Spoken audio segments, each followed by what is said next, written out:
Now, Mr. Lloyd, don't you know any creepy stories? One of the tropes Christie works in The Mysterious Affair at Styles is the victim bearing witness, uttering a name as she dies. Does this solve the case? Of course not.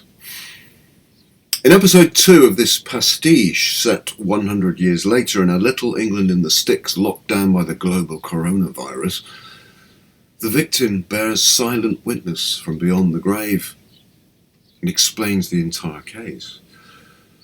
But his explanation is rejected as too complicated by supermarket law from Bourgeois Realist Plod, who doesn't trust intuitive local DI Ken Hill either. The only solution will be for Chief Constable Melton to send for an Agatha Christie eye or two in episode 3. Meanwhile, local West Norfolk ghost, the Brown Lady, who haunts Cock Hall, sheds her own murky light over the proceedings.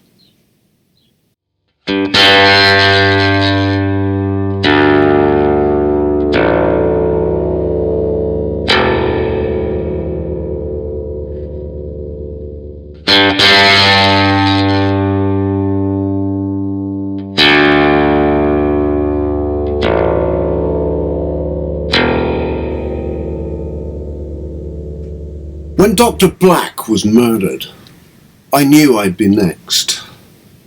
There is a society. Black wrote it. I ran it. My Eden, his word plot, until Eve let Mustard in. Mustard's speechless rage counterplotters killed Black to kill the vision. Killed me for its Kenning Hall.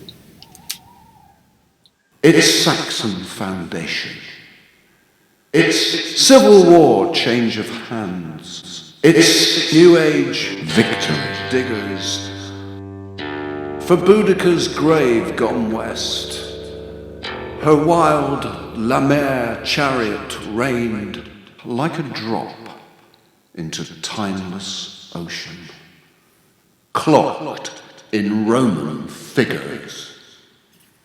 Its Camelot spooked, room 101A. Where eyes should be, dark hollows were, said one bold guest at Raynham. Another shot her shadow as she disappeared behind them. Filled with death kites from China. It's Dorothy Walpole Townsend. Whig brown ladies, disembody of a sunset on a huge pink map, dishonouring its debts in the east and west. InnThe. Come all ye fair and tender girls, who flourish in your prime. Beware, beware, keep your garden fair. Let no man steal your time. Let Dorothy no man Walpole steal Townsend. your time. Brown lady of the haunted halls, where root and pig are rife, they say he killed her in his wrath, who loved her more than life, who loved her more than life. Where eyes should be, dark hollows were, said one bold guest at Raynham. Another shot her shadow as she disappeared behind them. She disappeared behind them. What have I seen, I pray to God, I'll not again cast Stoughton, Cried George the Fourth, I will not sleep another hour at Houghton, another hour at Houghton. She died the Queen of Norfolk's reign, First Lady of the Whigs. They took her photo on the stairs in 1936. In 1936. Its levelling reputation as the seat of a Robin Hood gone green on growth, employment, health, social justice. And as a Walpole lending international scale to Mustard's privatisations, his Empire Britons in the Styx, its Canon Bullfinch Rooklark Church of Little England, which, in homage to its founder, I'd give back to the public. The disease is the cure if it reconnects the planet. Stop complicating, Squire! The virus! Who done it? Supermarket law from Bourgeois, Realist, Plod. Stamps my casket, cracking the case. Deaf to my whisperings from beyond the grave, Blind to Ken Hill's hidden depths of Celtic gold, and looking in all the wrong places Squire for a Peacock motive. belonged to one of England's oldest Saxon families.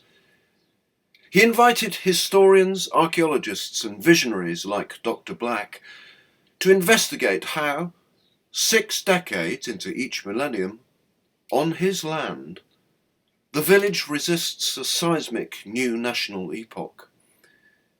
In AD 61, it was Boudicca's British resistance to the Roman Empire. In AD 1067, Hereward's English resistance to the Norman conquest. In this deconstruction of his own murder, Peacock warns of a coming global viral invasion which could destroy or reunite not just the country, but the entire planet. Arthurian Ladywell flood rocks out in the Styx. And crossroad crews of freezing immigrant field slaves, warming the grockles of Mustard's holiday hearths, feeding credit crunch into inflated bankers, and reminding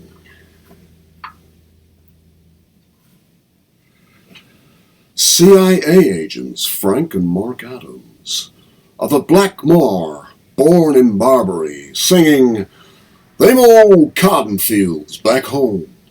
Behind Mrs. White, private mask off and blowing away the cobwebs, 40 people virus carrier miles from lockdown, along Mustard's golden Guinea sands, into the public's face. As the Crown Prince and his heritage lieutenants lock down the Cockhall crime scene before it goes viral and after the pale horse has bolted, past a testing unit transport that isn't there, and a police video surveillance unit chasing a missed 666 apocalypse call around the bend. Block the Boudicca Trail, up the B666. This ain't the road to the Holy Grail. This is the road to Dis. The brown lady appears. She loved her Viscount Charlie true, she loved her brother Robin. She was the heart that joined them when the family firm was thriving.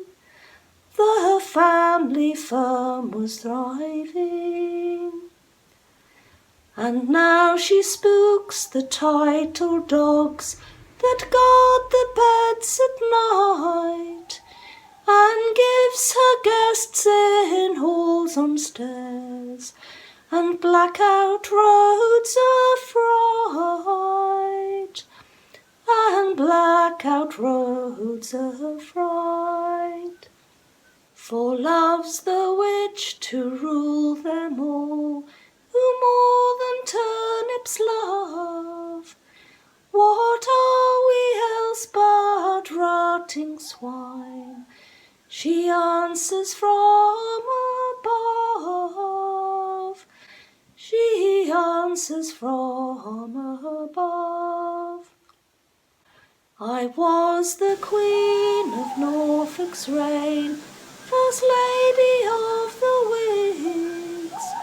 I am the ghost of England past, the Circe of her pigs, the Circe of her pigs. With a headless Dr. Black. You built Cock Hall on African slaves. Give it back. Snow White takes them out in a panic attack. Not part of culture. Not part of pack. Come all ye fair and tender girls who flourish in your prime. Beware, beware, keep your garden fair. Let no man steal your time. Let no man steal your time.